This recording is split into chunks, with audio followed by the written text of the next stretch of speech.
Everyone is an investor. Wait, let me get this screen up. And I'm at the wrong screen. But yeah, everyone alive is an investor. And let me tell you how.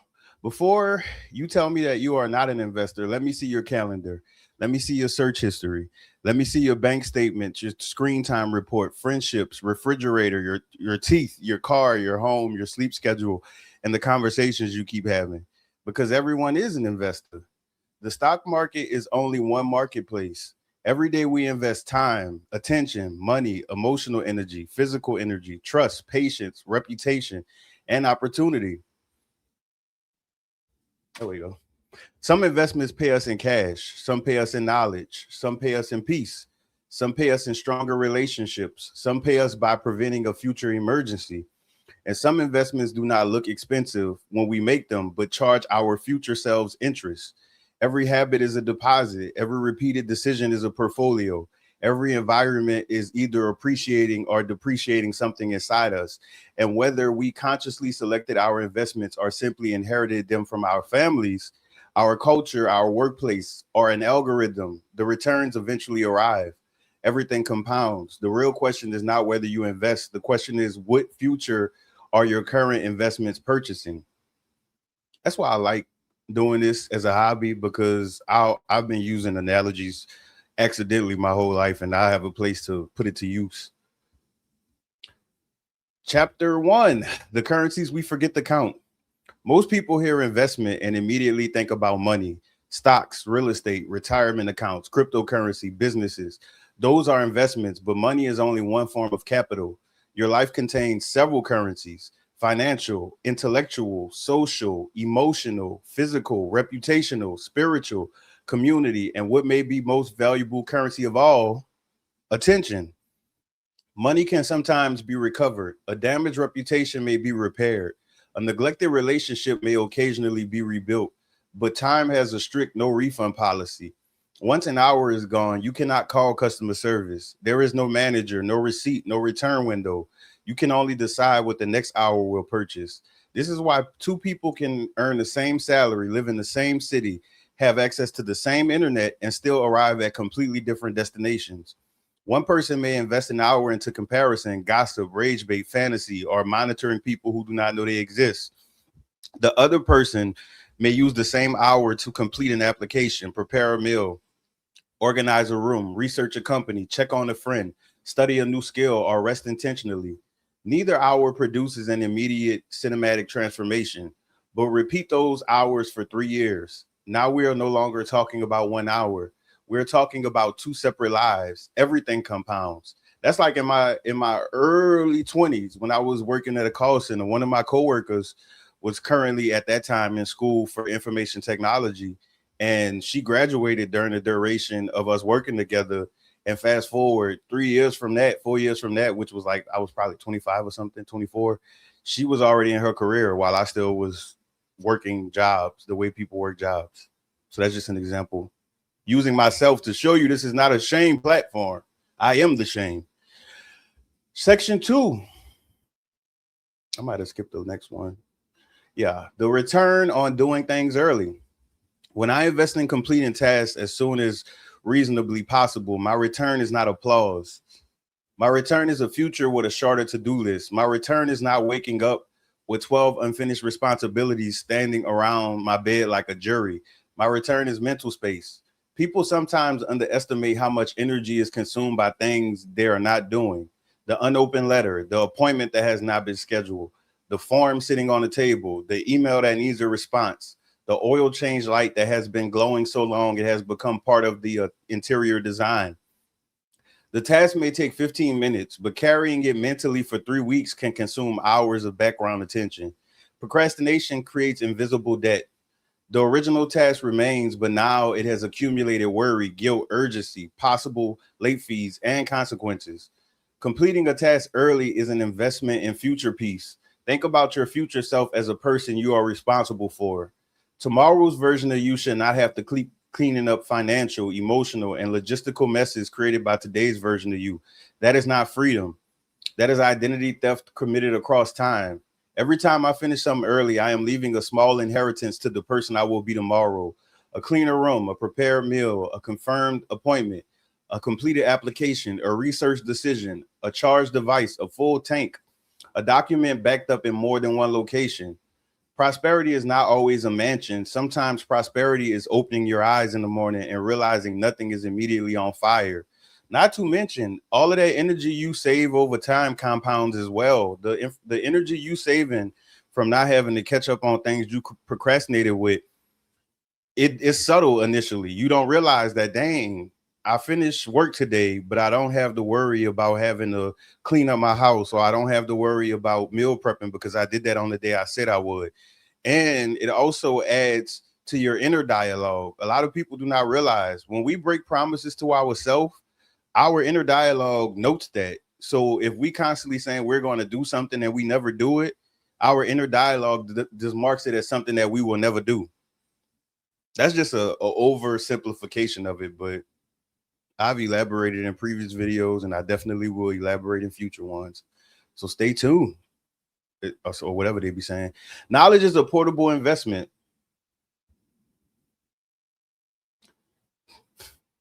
When I invest time in reading science, philosophy, psychology, finance, history, technology, and personal development material, my return is not simply knowing more facts. My return is having more tools available when life becomes complicated.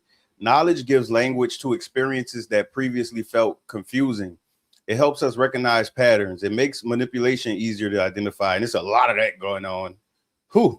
It allows us to ask better questions. It helps us notice when the professional is giving us information that does not make sense. It teaches us that confidence and competence are not identical twins. Word to Tia and Tamara. Some people sound confident because they know what they're doing. Other people sound confident because they're hoping you do not know what they're doing. Reading helps you tell the difference. 30 minutes of study each day becomes more than 182 hours of learning over 1 year. Imagine investing those hours in information technology, financial literacy, public speaking, writing, consumer law, nutrition, automotive maintenance, home ownership, mental health, emergency preparedness, or a professional certification. That is not a motivational quote. That is a private education. And it does not always require thousands of dollars. Public libraries offer books, audiobooks, databases, internet access, career resources, workshops, technology assistance, tax preparation events, art programs, community meetings, and educational classes. I personally have attended one too. And it was, well, I actually attended two.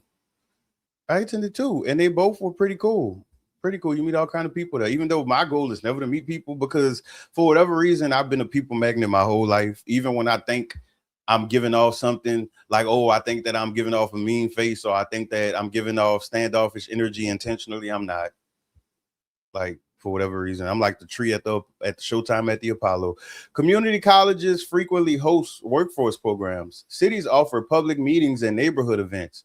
That would be good if your neighborhood is at least safe, or if the events are hosted by safe people, because all too often when I end up seeing current news, it's always political on the presidential level, but people, we have to work on our communities as well. Like, I do as much as I can in my own and in the neighboring ones, but if all of us were calling, reporting the different street lights out, reporting the different potholes in the correct portals, leaving paper trails, and holding accountable these local people in the government, you would see a little bit more change, because the local government has a lot more power than the national government does. The national government is like the grandparent, and the local government is like the parent. The parent has control of the household. Yeah, every now and then grandparents could tell your parents not to do this and not to do that, but overall your parents, that you know, anyways.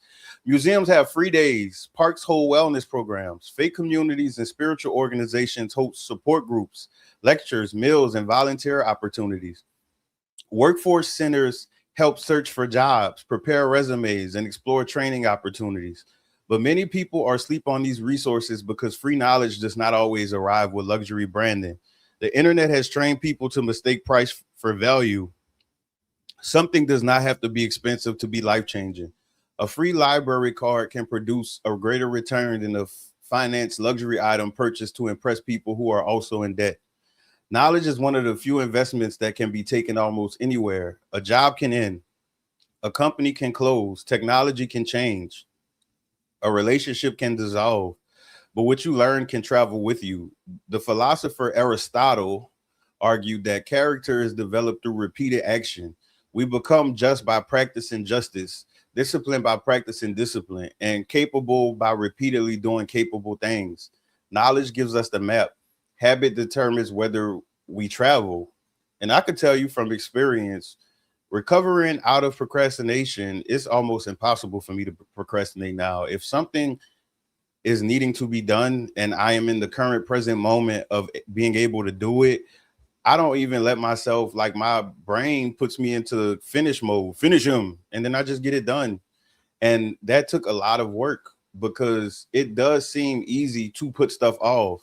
Like now I even have times where like I'll purposely eat a meal that I know is going to make me relax right before I have to do something. And I'm so knee deep in the game, I still get up and go do whatever. Like I don't even feel the pressure to do the procrastinatory event because I realize it could be done anytime the remainder of the day, number one. And number two, whatever it is that's on the list to get done, once I do it, I don't have to redo it again. If you need to mail off important documents, that particular round of documents, once you do it, it's mailed.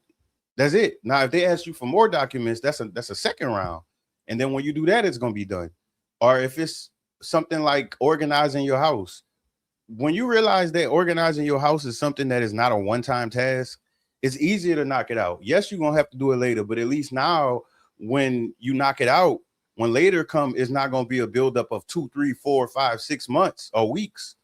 Or when it comes to staying organized with clothes. Like if you someone who shop a lot, the least you could do to balance out the guilt that you probably feel from financial recklessness is to be a person who regularly gets rid of stuff. Donate if you feel froggy.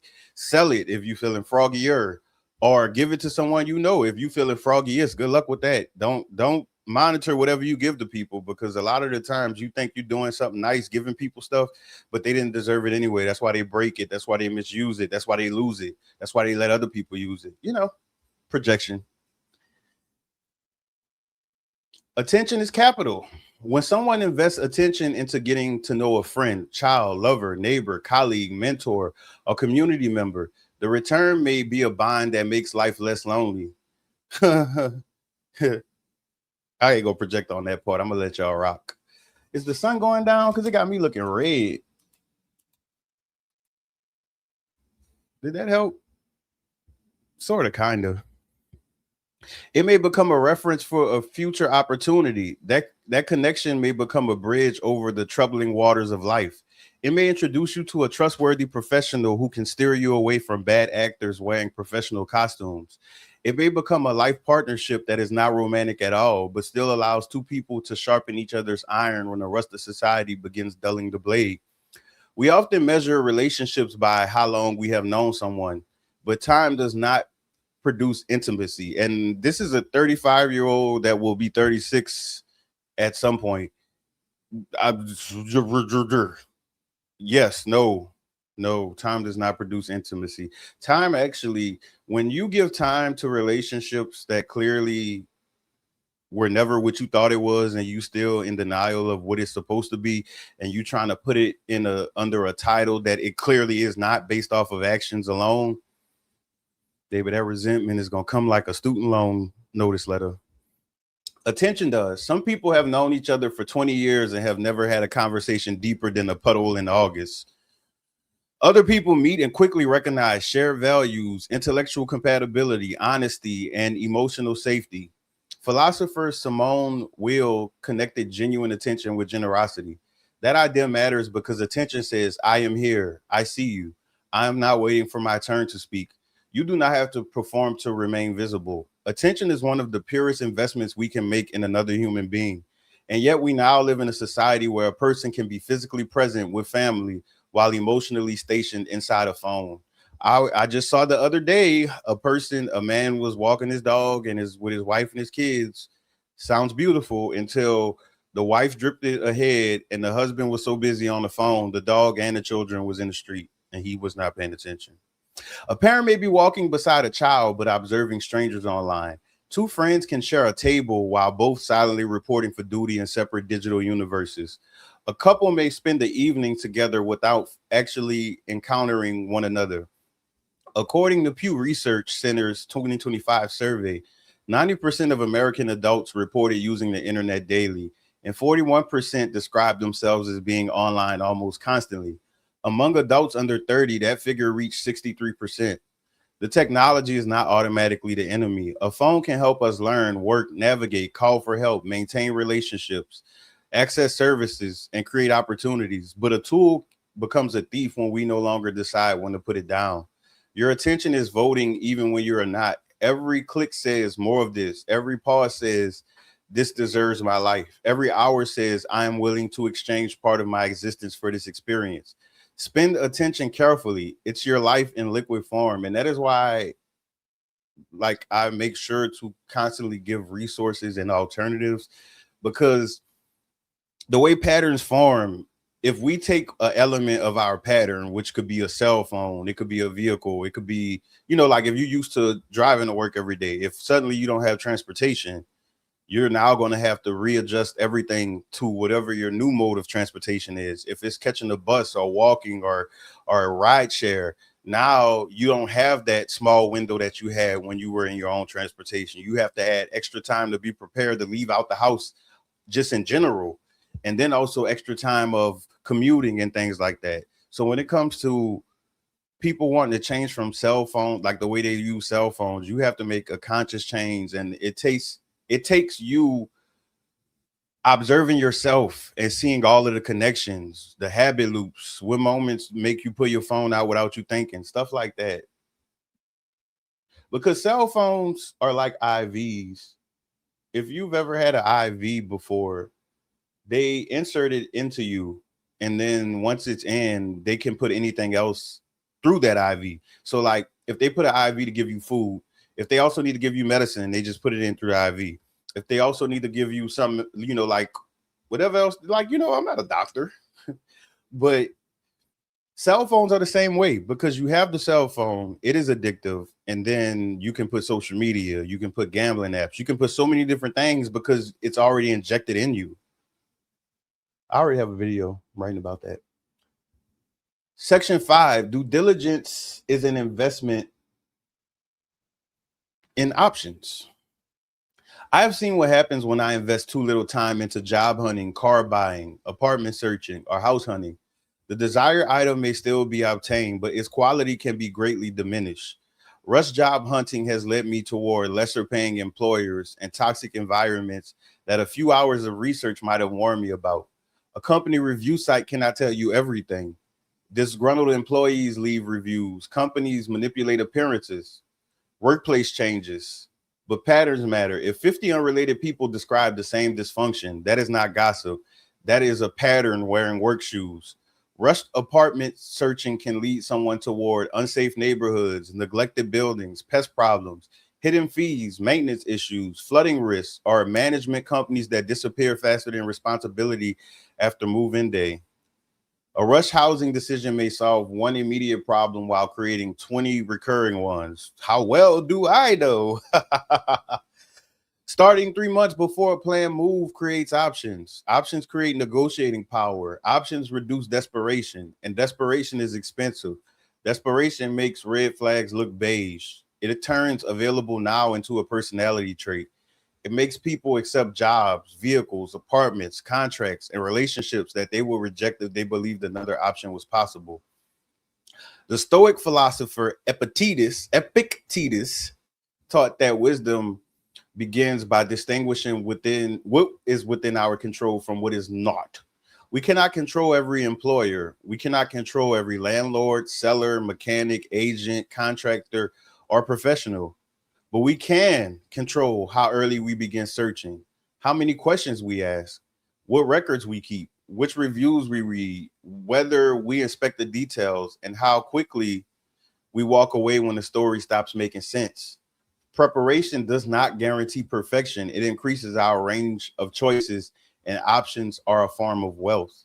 And also, there's a way that people develop similar habits, like the internet. If people took the internet seriously, especially when they give themselves vulnerable moments to the public, it will make a person less likely to ask questions, which bad actors, they thrive on all of that. All of those little mini behaviors that the internet will want you to have: shut up.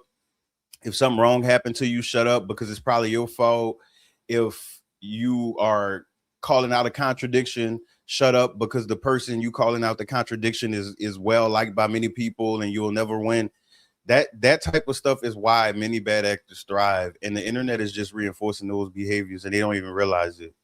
Like, it may be one subject that you feel like you win in, so you can be in the comment section making fun of someone else who lost in that same category, but then that emboldens the people in the categories that you're not aware of to become and put you in the same situation. It's just a different category, but the way that they do things are very similar if you look at the patterns.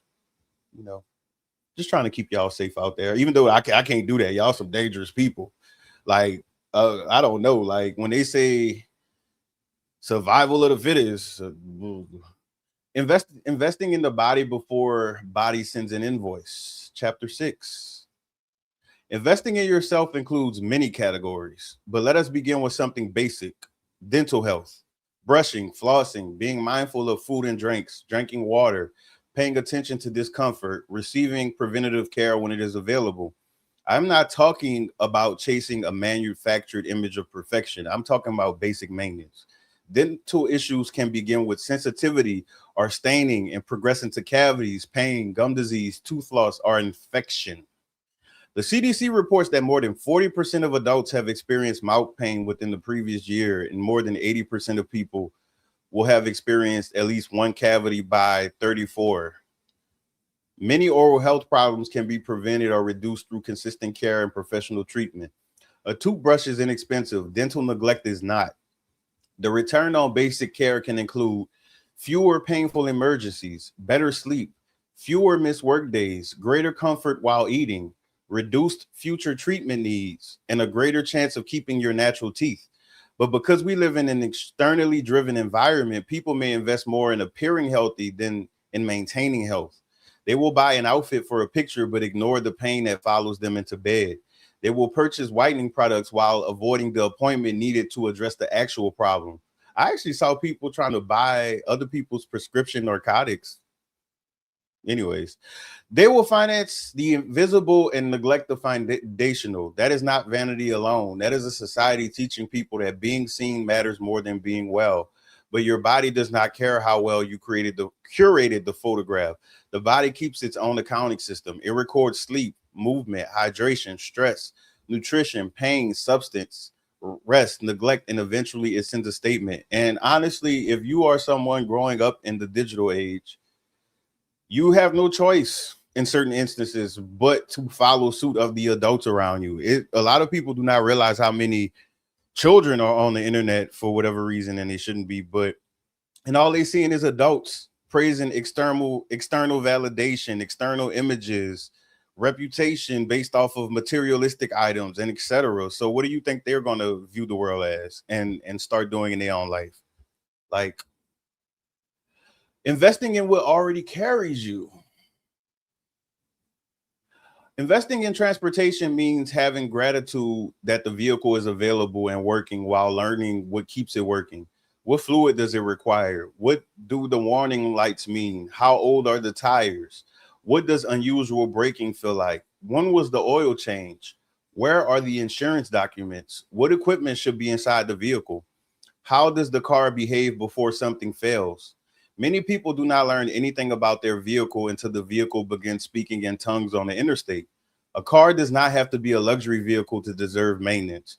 A paid off vehicle starts every morning can be more prosperous than an expensive vehicle consuming half of someone's emotional and financial bandwidth. Gratitude changes how we maintain things. When we see an object only as old, ordinary, replaceable, we may stop caring for it. But when we remember the days when we did not have reliable transportation, we understand what the vehicle actually represents. It represents mobility, employment access, grocery access, medical access, emergency transportation, weather protection, independence. Investing in maintenance is not merely loving a machine, it is protecting the opportunities that the machine allows you to reach. Gratitude is the antithesis of FOMO. Gratitude is, in my opinion, the antithesis of FOMO and a possible combatant against shopping urges. I don't mean shallow gratitude. I don't mean pretending that something harmful is acceptable because someone else has less. Nope. I do not mean romanticizing poverty, abuse, exploitation, or suffering. A harmful job should not be spiritually wallpapered with gratitude. An unsafe home should not be turned into a motivational quote. An unhealthy friendship should not survive because you're afraid that boundaries make you ungrateful. I am talking about gratitude in depth. Gratitude that studies the pattern of desire. First, we want something, then tunnel vision appears. The wanted item, experience, status, or person moves to the center of reality. Life begins to feel complete without it or them. Then we obtain it. There is excitement. Adjustment follows. The extraordinary becomes ordinary. Then the mind chooses a new object and begins the cycle again. We forget that many of the things surrounding us now were once standing at the end of the same tunnel. The current home, job, vehicle, furniture, kitchen equipment, clothes, phone, ability to buy groceries from anywhere in the store, the coat during the winter, the air conditioner during the summer, the umbrella during a storm, the friend who answers, the quiet room, that freedom to make choices. Deep gratitude is a type of time travel. You revisit the past not to ruminate, but to record progress. It is difficult to place mile markers when you are moving 100 miles per hour. Sometimes you have to pull over. Look at where you started. Look at where you are. Look at the potholes, roadblocks, flooded paths, detours, storms, and traffic jams you navigated through. I cannot quantify how much peace gratitude has brought me, how much money it has saved me, how much resilience it has produced. My investment in gratitude and its return rivals the return of people who recognized Bitcoin during its earliest years. Gratitude allows me to experience situations that might send another person directly to TikTok or the local news station, handle what needs to be handled, and still live life around the problem. I have lived in Timu quality high rises where the building was flooding and the feral animal population was booming like a post-war society. And I could still find peace inside my home because I knew I was working towards a solution. Lawsuit, sue them. The problem was real. I think I might need to turn a light on because it's making me look like an orange. Oh, you know what? I'm gonna just rock out. I don't even care anymore. But it did not own every room in my mind. I remember being younger and feeling the heebie-jeebies while waiting for a card payment to process. Now I can appreciate placing groceries in the basket without calculating which item might have to be returned at the register. I taught myself to cook as a teenager. Now I can prepare many of the same meals that I might order from a restaurant. That is prosperity, not because every challenge disappeared, but because previous investments created more capability. Gratitude is not denial, it is accurate accounting. Section 9. Revisit prosperity is more than looking expensive, and I guess revisit the past to measure progress. Prosperity is multidimensional. Our culture often reduces prosperity to visible consumption: the house, the car, the watch, the vacation, the labels, the restaurant, the photograph. But real prosperity is multidimensional. Prosperity is having enough food and knowing how to prepare it. Prosperity is possessing skills that remain useful when one employer disappears. It is having people who can tell you the truth without trying to control you. Hello? Is knowing where your documents are, being able to handle a minor emergency without the emergency becoming a full personality change, resting without guilt, walking away from an opportunity that violates your values, having time to think, knowing how local government works, having access to a library, a park, a community center, transportation, a safe walking route, neighbors who report problems instead of normalizing them. Prosperity is being difficult to manipulate because you know how to verify information. Prosperity is not merely having more, it is needing less chaos to feel alive. The modern economy does not always profit from contentment. A grateful, organized, Informed person is harder to rush, harder to frighten, to impress, to sell illusions to. Word to scammers. The Federal Trade Commission has repeatedly, and me too, warned that websites and applications may use dark patterns, design tactics that steer people toward purchases, subscriptions, disclosures, or decisions they might not otherwise make. Oh, baby, I just felt the video coming along. This means discipline is not occurring in a neutral environment. People are trying to save money inside systems engineered to increase urgency, frictionless spending, recurring charges, emotional purchasing. The solution is not shame, it is awareness. Turn off unnecessary notifications. Remove saved payment methods from temptation heavy applications. Wait before purchasing. Compare prices.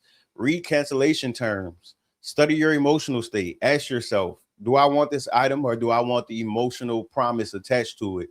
Because sometimes the product is not the real product. The real product is the fantasy that purchasing it will transform how we feel about ourselves. I used to let myself get to the end and just abandon the cart. And if I still remembered without going back to the website, the items that's in there, then I must have needed it. But a lot of the times I didn't, so I didn't get it. Businesses are investors too. Investing in employer mental health, personal development, employee personal development and mental health, training, organization, and overall well-being can influence every interaction that follows. Employees carry workplace culture into customer service. A chaotic workplace eventually becomes a chaotic customer service experience. An employee who has not been trained is not automatically incompetent. Sometimes the company simply attempted to save money by transferring the cost of poor training to the customer. A structured workplace creates clarity. They know their roles. They know the procedures. They know who handles an issue. They know where information is located. They know that they are not inventing policy while the customer stands there. Word to Chick-fil-A, a structure can make employees appear happier, even when we know every human being has a life outside the counter. Organizations reduces the amount of emotional improvisation required to complete ordinary work. And as attitudes, patience, public behavior, and trust continue to decline, any business where employees are not doom scrolling more than providing service feels like a luxury experience. A company may spend millions advertising that it values customers while refusing to invest a few $1,000s into properly training the people who interact with those customers. That is not a marketing problem. That is an investment problem. The comfort portfolio. Speaking of doom scrolling, investing endlessly in comfort activities is like pulling up outside a bank and dumping your deposit money onto the ground. It may attract tension from passerbys as they rush to collect what you discarded, but it does nothing for your account. Rest is necessary. Entertainment is valid. Pleasure is a part of life. Not for every life. You know, they have some people in some parts of the world that their whole life is filled with suffering. Anyways, not every moment must become a productivity audition. The problem begins when recovery becomes avoidance, when entertainment becomes anesthesia, when comfort stops restoring life and begins replacing it. The Bureau of Labor Statistics found that Americans aged 15 and older averaged 5.16 hours per day in leisure and sports activity during 2025. Television occupied approximately 2.61 hours per day, while reading for personal interest averaged about 16 minutes. These categories do not capture every form of phone use, but they show how heavily daily life is weighed down toward passive entertainment, because averages are all the numbers put together, which means they're going to have outliers that are much higher and outliers that are much lower.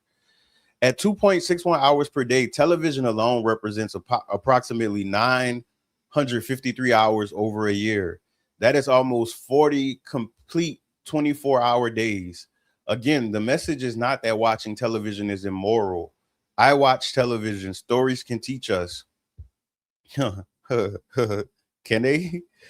Anyways, entertainment can create joy, community, cultural memory, inspiration, and rest.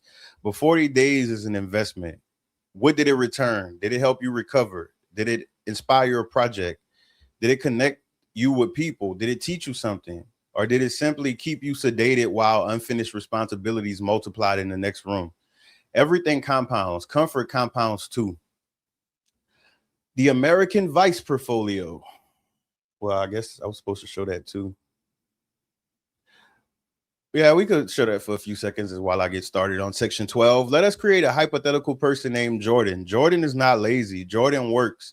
Jordan is tired. Jordan lives in an expensive country during a stressful period. Jordan deserves compassion, but Jordan also has patterns. Jordan spends 2.5 hours each evening switching between short videos, arguments, celebrity news, shopping content, and sports commentary. Jordan spends $12 more than necessary on delivery, convenience fees, or impulse purchases most days.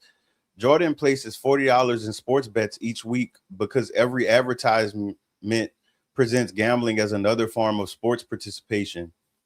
Jordan maintains 6 subscriptions, but regularly uses only 2. Avoids opening financial statements because the numbers create anxiety. Delays routine maintenance on the car because the repair might be expensive.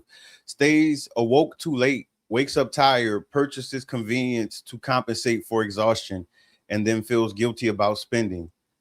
The guilt creates stress. The stress creates another desire for comfort. The comfort creates another purchase. This is not a moral flare. It is a self-reinforcement investment system. Now I could change it to the other one. $12 per day becomes $4,380 per year. $40 per week becomes $2,080 per year. 2.5 hours per day becomes more than 912 hours per year. Over 5 years, without considering investment returns, price increases, or emergencies, Jordan has directed more than $32,000 towards those 2 spending patterns alone. Meanwhile, nearly 4,600 hours have been directed towards the attention pattern. That is more than 2 full-time working years when calculated at 40 hours per week. America's commercial gaming industry reported a record 7.87 billion in revenue during 2025. That does not mean everyone who gambles has a problem. It does show that enormous amounts of money are flowing into systems designed around repeated participation. The house is investing too. The application is investing. The advertiser, the influencer promoting the link, the algorithm is investing. They are investing in learning when you are bored, lonely, excited, afraid, tired, hopeful, intoxicated, or financially desperate. What are they expecting as their return? Because when the $1 billion industry offers you convenience, entertainment, or a chance to win, the business model usually requires enough people to keep losing attention, money, privacy, or time. That does not require paranoia. It requires literacy. And that's another one we could let marinate. Section 13, what happens when digital life fades? There are many people investing in attention, time, emotional energy, and money into things that do not move their life story forward in any meaningful direction. It works until the people, trends, platforms, places, and digital communities receiving that attention begin to fade. The club, this is like club life could be included in this, but my experience in club life, a lot of the people who was so invested in club life, when it faded, they never let go because that was the only place they mattered. That was the only place they could floss. That was the only place they got whatever type of attention they received at clubs, even if it was negative attention and drama and beefing. Some people have hopped 10, 20 Houston club scenes because they fall out with people in every single one of them, but they gave their 20s to the club so they don't see themselves turning back. And that's the same thing with the internet, except the internet is dangerous because it doesn't have the boundaries that the club has. Like, unless you know one of them 24-hour clubs, which they super rare, and after hours, which is super rare too. Well, but like clubs is not something you can do at work, but with the internet, you can do that everywhere. And we see what it does. People lose families, or people destroy families and then blame the internet. People lose jobs, then blame the internet. Like, it's really a virus if you hold it for too long.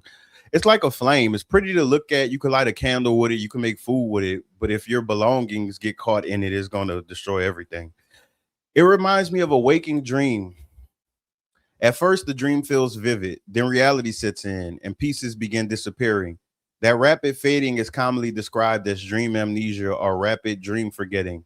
Online life can work the same way. The scandal felt urgent. The argument felt historic. The trend felt permanent. The creator felt personally connected to you. The online group felt like a nation. Then the platform changes. The account disappears. The audience moves. The controversy is replaced. And you awaken inside your actual life. The laundry is still there. The application is still incomplete. The move still requires boxes. The child still needs attention. The vehicle still needs maintenance. The friendship still requires a phone call. The body still requires sleep. The dream faded. Reality kept the receipts. Investing time online can be enjoyable and useful until it is time to move, job hunt, navigate a government office, make in person connections, identify trustworthy people, respond to an emergency, or complete something that cannot be solved by scrolling. Real world navigation is a skill, and skills depreciate when they are not used.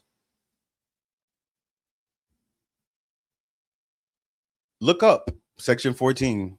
I regularly see adults spending time with family or walking children near streets while remaining on the phone for most of the experience. The child is physically accompanied by but mentally unsupervised. The adult is there without being fully present. We do not need to invent the most frightening possible scenario to understand the danger. A vehicle, bicycle, curb, stranger, loose animal, medical emergency, or wandering child can enter the environment while attention is elsewhere. Researching Research examining phone use among pedestrians has found that texting, browsing, and other mobile tasks interfere with safe walking and street crossing behavior. Situational awareness is an investment. It does not require fear. It requires presence. Look at the street, look at the child, look at the person approaching, look at the exit, the weather, at the driver who may not see you. Look at the world you are actually standing inside. One day, many people may describe how much they miss because they spent years looking down. It's coming. It's already here, really, for some people, but it's going to be a mass thing very soon. But regret cannot recover an unnoticed childhood. It cannot reconstruct the conversation that never happened. It cannot restore every moment when someone we love was asking for connection and received the top of our head. The phone stores memories. It can also prevent them from being formed. 15, children need investors, not owners. Investing in family is essential. As a child of the 1990s, I witnessed many children receive little investment from their families and then watch those same families wonder why the person had so little to work with in school or adulthood. Adults are supposed to be the trees besides a child's beanstalk. If you want that child to eventually reach tree status, you must provide an environment where roots can develop. You cannot raise a full-size tree inside a flower pot and criticize it for failing to provide shade. Some adults treat children like decorative objects. They focus on clothes, photographs, holidays, possessions, or appearing to be the kind of parent who does not play. But what was invested into the child's mind? Did anyone teach emotional regulation? Did anyone explain money? Did anyone discuss credit? Did anyone explain rent, mortgages, taxes, insurance, employment, contracts, boundaries, hygiene, cooking, maintenance, safety, government, and relationships? Well, if you watch enough of my videos, I'm doing the work that our parents should have done. Keyword, I said our. Even a financially illiterate adult can teach from experience. They can say, I made this decision and this was the consequence. I did not understand interest. I ignored the bill. I trusted the wrong person. And baby, if you financially illiterate, you are in very, very grave danger. And this is no fear mongering or anything. Like literally, I'm out here being the Avengers for y'all, dealing with people who service communities filled with people who are financially literate. And the amount of blatant scamming going on is wild, wild, wild, wild. I bought something I could not maintain. I stayed in an unhealthy situation because I was afraid. I do not know everything, but I want you to begin with more information than I had. Humility is an investment too. In my case, I became self-taught because the adults around me did not have much they could teach me in several important areas. By fourth grade, I had become alarmed when my awareness began surpassing that of the adults responsible for guiding and protecting me. They did, however, invest heavily in training me to become a people pleaser. The only boundary attached to the people pleasing was that I was expected to keep most of it inside the group. So when I became the emperor of people pleasing and started distributing it more widely, it felt like rebellion, but neither version was healthy. It amazed me that the same adults could describe a behavior as wrong when someone else did it while considering it acceptable when it was directed towards me. Hypocrisy is real. Children learn less from the rules adults announce than from the contradictions adults repeatedly demonstrate. Every household has an investment curriculum. The question is whether it teaches self-respect, critical thinking, discipline, empathy, competence, accountability, or fear, performance, denial, and emotional debt. Oh, wow. 16 carriages. I'm about to pause this because I want to see how this look by switching the light. Maybe it was just how it looked big. I don't know. I ain't even turn the light on. Investing in organization produces recurring returns. Or organization pays dividends. When you are organized, you're less likely to repurchase something because you forgot where the original item was placed. You manage food better because you know what is already at home and what is needed to complete a meal. You reduce waste. You notice expiration dates. You can find important documents. By the way, please look at every expiration date when you shopping. And if you don't have the time to do it, then you don't need to be shopping, because you will be surprised the things that end up still being on shelves due to human error. You can find important documents. Packing becomes easier. Moving becomes easier. Travel becomes easier. Emergencies becomes easier. Cleaning becomes less overwhelming because disorder has now reached archaeological status. Organization is not about creating a home that looks unlived in. It is about reducing the amount of friction required to live. 10 minutes of resetting a room each night becomes approximately 61 hours of organization over 1 year. That investment may prevent hundreds of hours of searching, rebuying, cleaning and panning, missing deadlines, and becoming overwhelmed. I have not been late too many times, like out of the million jobs I work. Maybe, like on a individual level, it may seem like that for that particular one, but overall, I have not been late that many times. But a huge chunk of me being late was me looking for things inside the house, unfortunately. Organization also builds competence. The more frequently we complete tasks properly, the better we become at completing them. We learn how long packing actually takes. We learn which supplies matter. You learn where bottlenecks occur. You learn what you own. You learn what you do not need. Organization is memory stored in the environment. A label folder remembers for you. A calendar remembers for you. A checklist remembers for you. A designated location remembers for you. Prosperity is not remembering everything. It is building systems so you do not have to. 17, mental health is preventative wealth. Investing in mental health is like buying 10 scratch off tickets and discovering that everyone contains a jackpot. Not because mental health work makes life perfect, because it helps prevent and resolve many future situations before they fully arrive.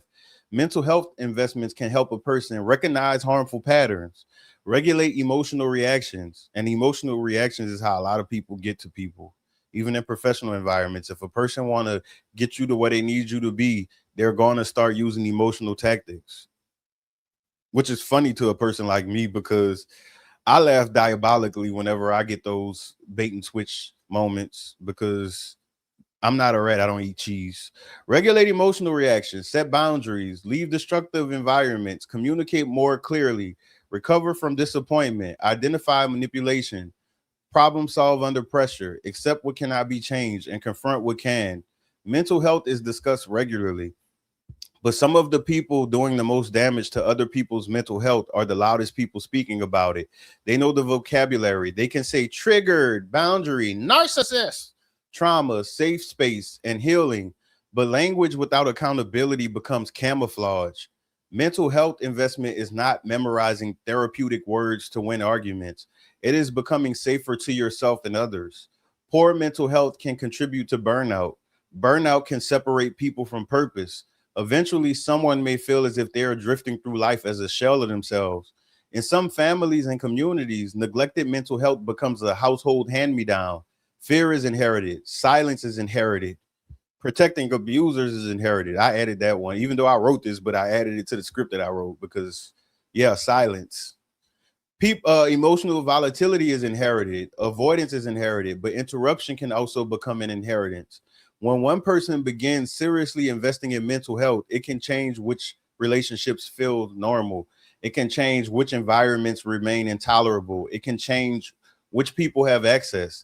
It can divide the world in a new way, not between rich and poor, popular and unpopular, educated and uneducated, but people committed to conscious growth and people committed to defending unconscious programming. And that's literally what majority of these social media heated debates are, is literally either both parties defending unconscious programming or someone with conscious growth thinking that they can enlighten people into becoming conscious. And you cannot. Unconscious people take all of their beliefs as being critiqued as a personal attack on their physical body, so they will always react in haste.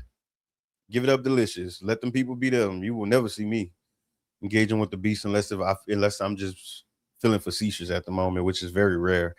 The INFJ investment problem. For INFJs and other deeply introspective people, investment can become complicated. We often see potential. We notice patterns. We imagine what a relationship, project, community, workplace, or person could become under better conditions. That ability can create wisdom. It can also create terrible investment decisions. Potential is not performance. Understanding someone is not the same as being safe with them. Seeing why a person behaves badly does not create an obligation to finance the behavior with unlimited patience. INFJs can become emotional venture capitalists. How well do I know? Even though, again, I think I'm more INXJ, but we invest early. We provide consultation nobody requested. We imagine the improved future. We offer grace. We offer language. We offer strategy. We offer encouragement. We offer another chance. Then one day we look at the emotional portfolio and realize we have been funding a company with no product, no leadership, no accountability, and a CEO who keeps blaming the market. Compassion requires boundaries. Otherwise, compassion becomes an extraction industry. The INFJ must ask, is this person also investing? Is the relationship reciprocal? Does the person use insight to grow or to produce better excuses? Am I supporting progress or subsidizing avoidance? Do I love the person or am I attached to their imagined future? Is my intuition identifying a possibility that their behavior repeatedly rejects? Not every seed belongs in your soil. Some people want shade but refuse to grow roots. Some people want your fruit while damaging a tree. Some people want endless emotional loss without establishing credit. Your energy is not a public utility. Invest where responsibility is present. Chapter 19, which would have been this one, but I'm gonna let this slide rock because these slides they gotta we philosophy of the invested life. Carl Jung helps us understand the unconscious, the shadow, individuation, projection, and the parts of ourselves that operate beneath awareness. But other philosophers also help us understand investment because, baby, we're not just about to, as you forever young as I am, baby, we need to give other people some shine too. Aristotle, repetition becomes character. Aristotle reminds us that virtue is cultivated through action. We do not become disciplined by admiring discipline. We become disciplined through repeated disciplined behavior. Each action is a vote for character.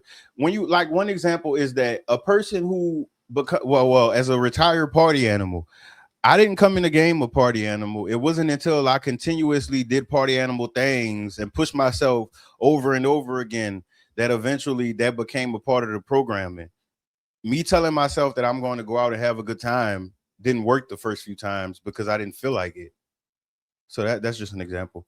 Epictetus, invest where you have agency. Epictetus teaches us to separate what we control from what we do not. Investing heavily in another person's opinion while neglecting our own preparation is a poor allocation of emotional capital. Seneca, time is the original fortune, or like they like to say, fortune. The Stoic philosopher Seneca warned that people guard property while allowing others to consume their time freely. Hoo-hoo! That man don't even know anything about social media. That was, I can see the airplane. If we pretend that airplanes in the night sky like shooting stars. Anyways, yeah, like He ate with that one. We lock doors, believe attention unattended. Simone Weil, attention is generosity. Attention is not merely concentration, it is a form of ethical presence. To truly attend to another person is to temporarily stop making ourselves the center of the room. The crazy thing about attention is that people don't understand about their own attention. But when people meet me, even when people have just did professional business with me and they speak to me for a few seconds, for whatever reason, undivided attention, genuine undivided attention is so rare that these people begin confessing their whole life story every single time, which it doesn't bother me any because I know clearly what it is now. Younger me used to be confused as hell, but it's due to the fact that attention undivided is not common to people. People are not used to receiving that, but they don't realize that they give it. They give it to the devices and social media. When you're dealing with people, if you go like, well, I'll use me as an example to prevent accidentally monolithizing everyone who uses social media frequently. If you experience what I experience at businesses of all places, oh my gosh, of people being employees there, and it's like my presence interrupted their usage. So you see the irritation. And then as they're trying to assist me, or seemingly, it goes back to the phone every single time. And then they make errors. They don't like, I can't tell you how many times people have given me too much change because they were texting while they were giving me change. Like, thankfully, I'm me, and petty money is not nothing for me to hit a lick off. So I, would definitely inform them. But baby, imagine how many people lose job from their register being 100, 200, $300 short because of an Instagram argument or a trending TikTok or something like that. But I mean, that's beating the dead horse at this point. It's probably millions of videos. William James, experience follows attention. Psychologist and philosopher William James examined how attention shapes conscious experience. What we repeatedly notice becomes the material from which our internal world is constructed. That is so true, because when I still had my traffic phobia, I would notice every negative thing on the road every single time it happens. I still do now. Shout out to hypervigilance. This video was brought to you by hypervigilance, but I don't receive it anymore. I don't receive that, oh my God, the roads are so dangerous and one day someone's going to take away my paid off car from me. I still keep in mind that it is something to address when I'm making videos, but baby, when I'm driving, I focus on being the defensive driver that I am and also enjoying the scenery, knowing that I'm probably the only person on the road that sees everything. Because I know that's not true, but it's always fun to look in my rearview mirror when someone's tailgating me and to see their phone. It's like, damn, Russian roulette, right? Viktor Frankl, meaning changes endurance. Frankl argued that meaning can transform how a person faces suffering. An investment connected to purpose is easier to sustain than an investment performed only for appearance. Existentialism, every choice creates a self. Existentialist philosophy reminds us that the choices do more than produce outcomes. Choices construct identity. We are not only deciding what to do, we are participating in who we become. Your calendar is therefore not merely a schedule. Do you even have a calendar? That's a serious question, because I find that many people don't. And people were even offended when they had to be added to my calendar, because I guess having 15 surgeries and a million follow-up appointments and going, like, for the first 2 years post-surgery, I was going to the doctor at minimum once a week, every single week. So the people at the hospital began to recognize me, like everyone, even people who were not even a part of that area, that floor. And people were offended because they had to be added to a calendar. Who are you? Are you a business owner? I need to be added to a calendar. And it's like, wow, this was the best time to say that type of stuff. Because if this was a decade ago, baby, haha, I love it. Your spending is not merely financial. It reveals what you believe. It reveals what you believe, what you consider worthy of consciousness. Your habits are not small. They are autobiography written before the ending. Section 20, investing in community. Money is not the only way to invest in the community. Being safe is an investment. Not speeding down neighborhood streets is an investment. Maintaining property is an investment. Not allowing your household to become headquarters for chaos is an investment. Properly caring for animals is an investment. Reporting damaged infrastructure is an investment. Attending city council meetings, learning how local government functions, helping children receive educational and mental health support, respecting neighbors' property. Huh. Somebody show this video to my neighbor. And understanding that government agencies do not possess magical awareness of every pothole, broken light, abandoned vehicle, drainage issue, illegal dump, or damaged sign is an investment. Sometimes people assume that because a problem is visible, the responsible department must already know. Report it, keep the reference number, encourage neighbors to report it, follow up, attend meetings, speak accurately. Politics become dangerous when people receive all their civic information through emotion, tribal loyalty, edited clips, and personality. Not to mention, speaking for New Orleans, and it could apply to whatever other city it does. Y'all have cities that are gatekeeping these municipal positions and these city and these, local and infrastructural park and all of that positions. And these people are not doing their damn job. A lot of y'all are saying the economy is bad. Go take their job. They don't need their job. They up here in these trucks that's supposed to clean gutters, and your street is flooding every storm.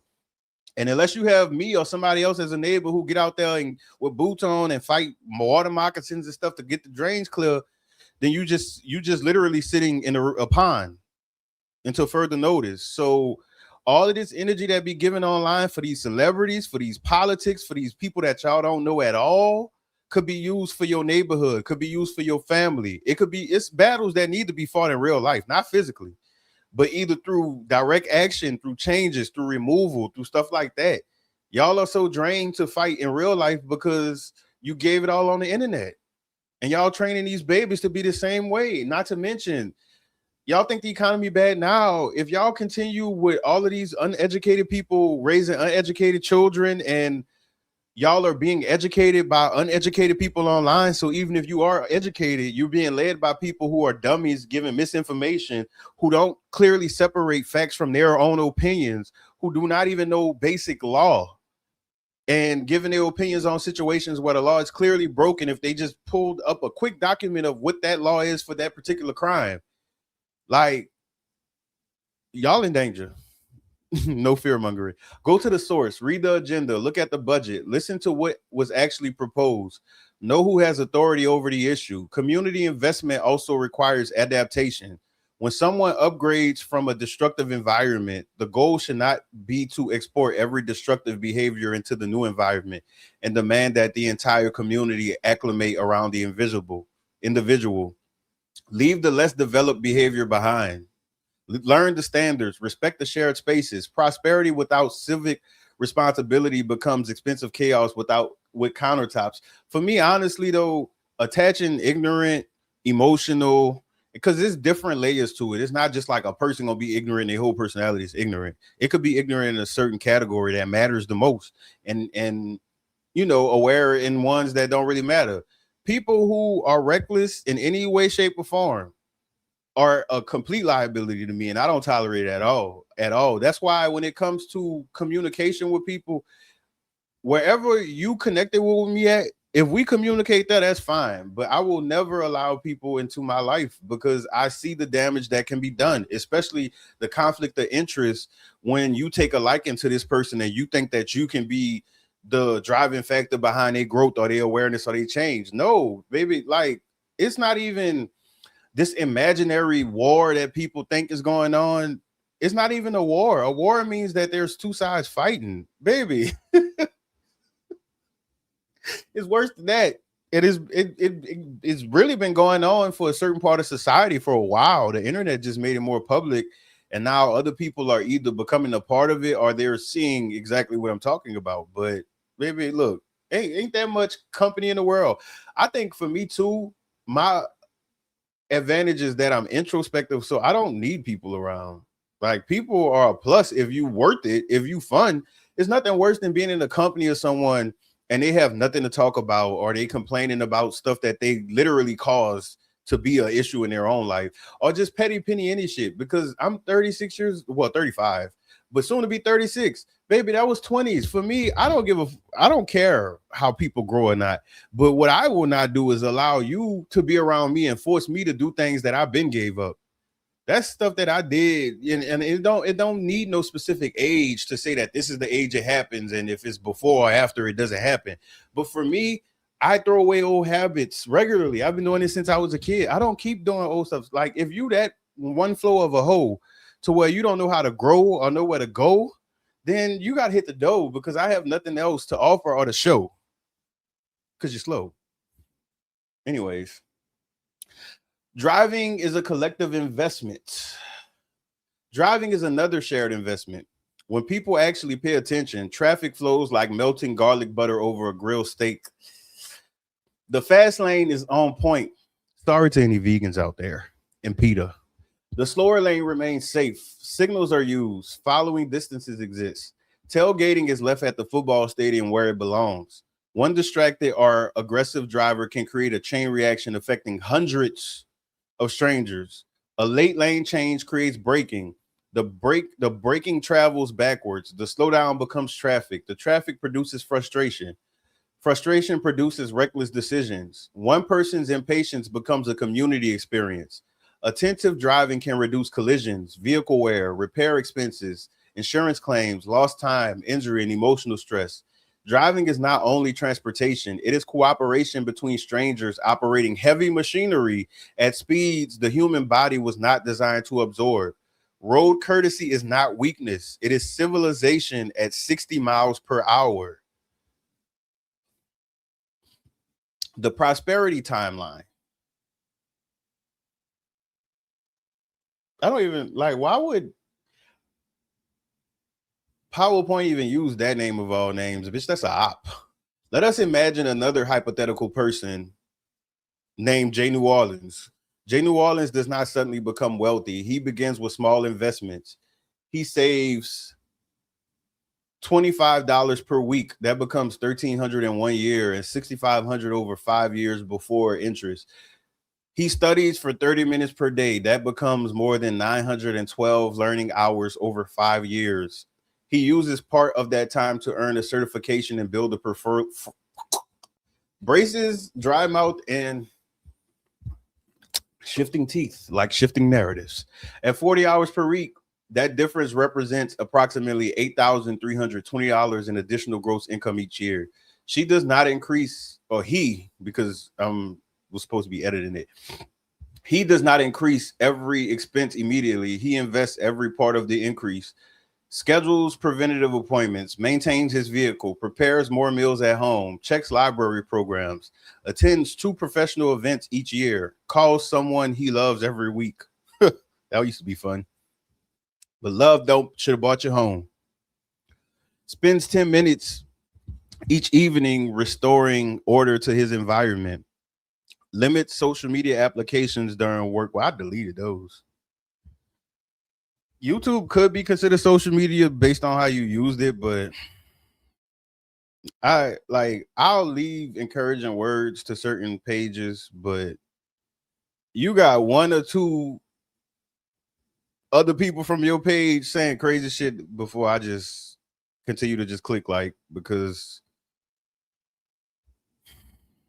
he reads reviews before accepting a job. He begins housing searches early. He records progress every 3 months. What happens after 5 years? He may have a stronger emergency fund, a more valuable skill set, better employment options, a healthier professional network, fewer preventable program vehicle emergencies, a more organized home, improved confidence, more stable relationships, better health information, and evidence that he can trust himself. The greatest return may not be money. It may be self-efficacy. Jneworleans now knows that he can participate in changing his circumstances. He is not waiting for a personality transplant. He is not waiting for perfect motivation. He is not waiting for the universe to send a luxury vehicle carrying discipline to his front door. He built proof, and proof produces confidence more reliably than affirmations alone. Baby, if you ever see me in a luxury vehicle, either I rented it, because I do rent vehicles when I used to travel, and whenever I'm able to travel again in the future, allegedly, that would be that just to see because it's a rental. But buying, baby, them people didn't gave it to me for free or somebody else bought it. I would never. I don't like. I know too much about vehicles, mechanics, parts, ship parts, yacht parts to even be fooled by that fuckery. Excuse my whatever. The negative timeline. Now return to Jordan. Jordan keeps saying I'll start next month, but next month keeps arriving dressed as today. I know about 30 Jordans. Like, that's funny. 5 years pass. The comfort spending continues. The phone remains the first object touched every morning and the last object touched every night.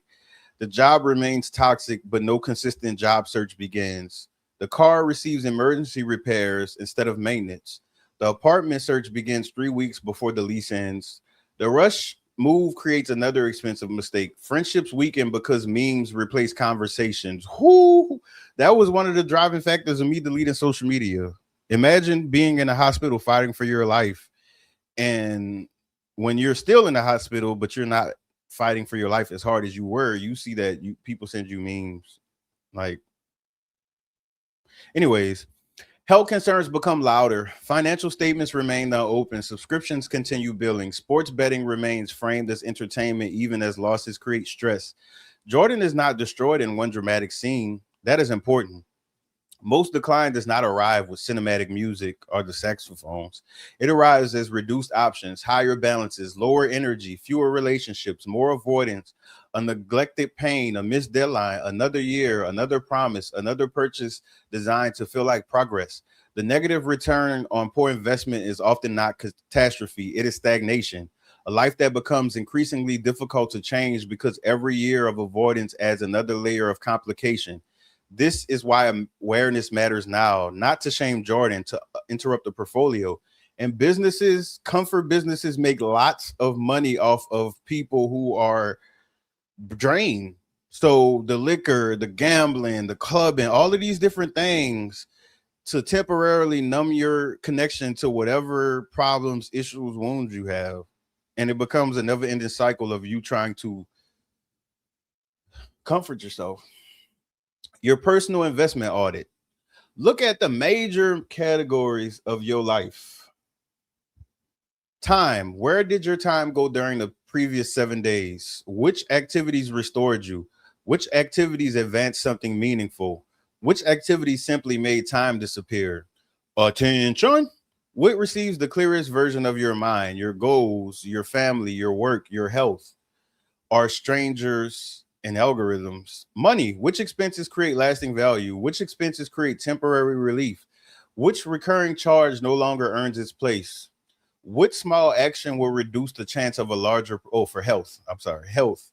What small action will reduce the chance of a larger problem? A dental appointment, a walk, sleep, water, medication management, a physical, a healthier meal, knowledge. What subject will make your life easier if you understood it better? Especially for people who have had the same vehicle issues across vehicles, you could probably prevent that in the future or resolve it yourself in the future by simply learning the operation of whatever is failing.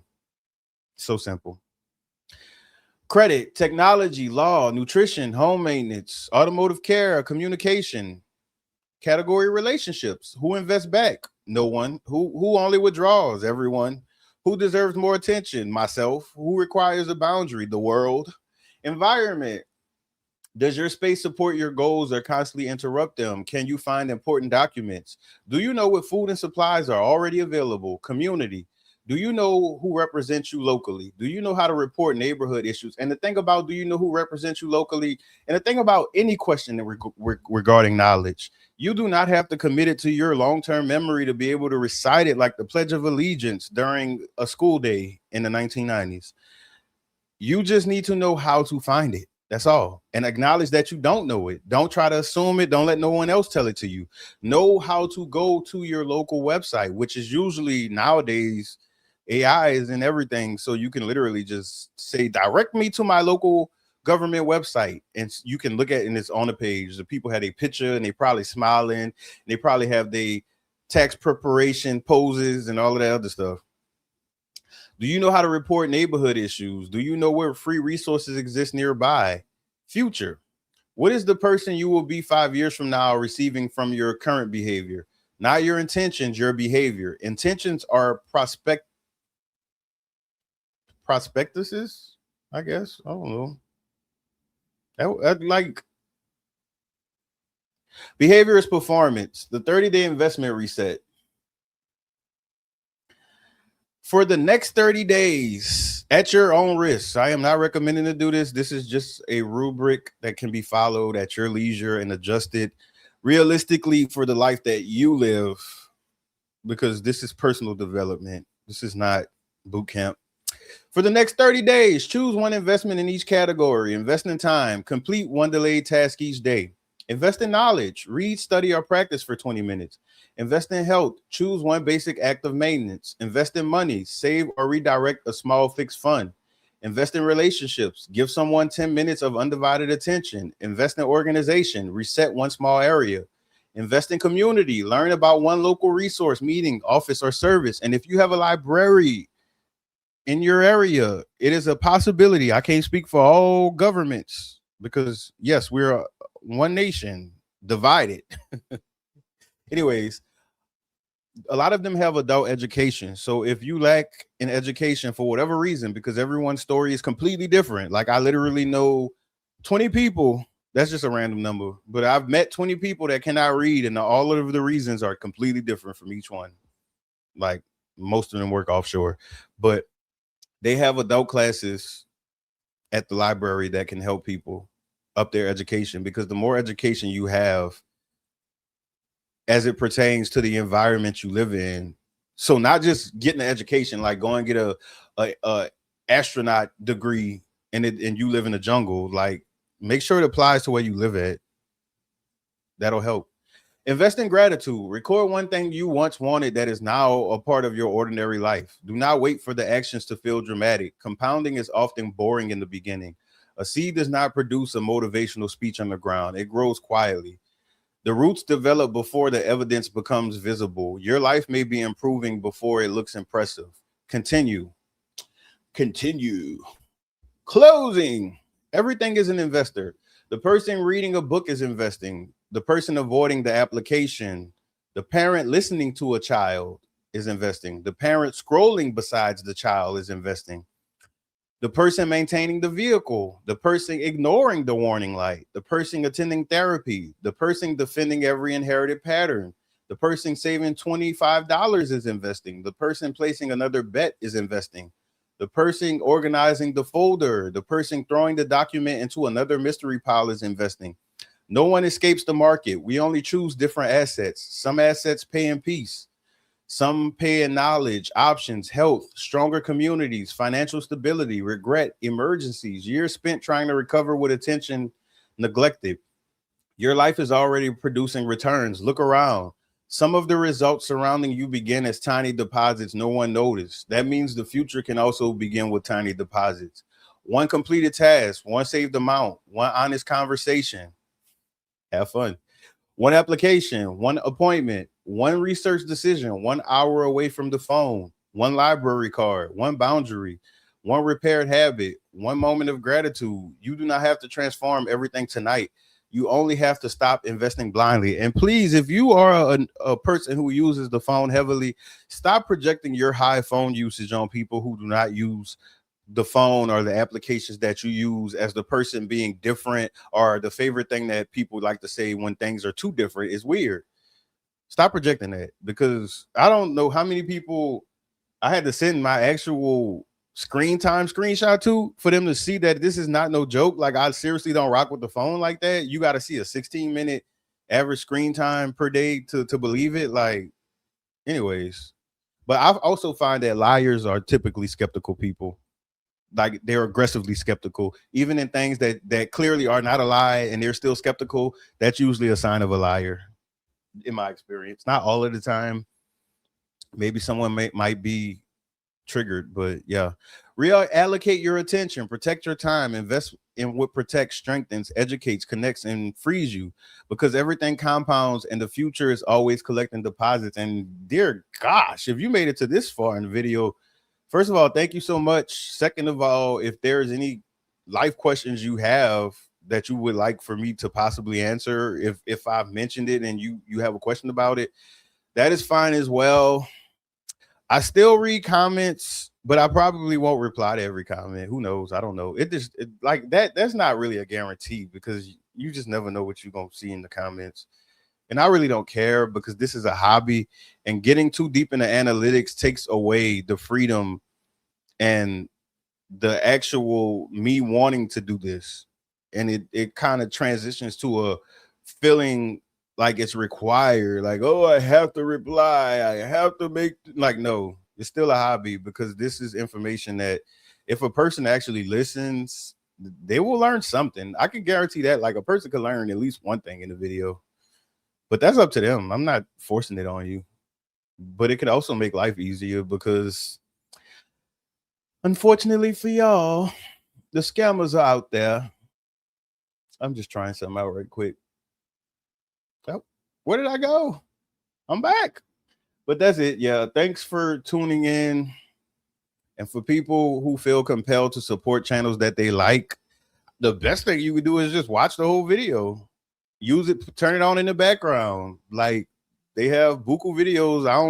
I think probably only one of my subscribers probably watched all my videos. The rest of y'all, I know y'all didn't, because some of the stuff y'all say in the comments, I know y'all didn't see the other videos.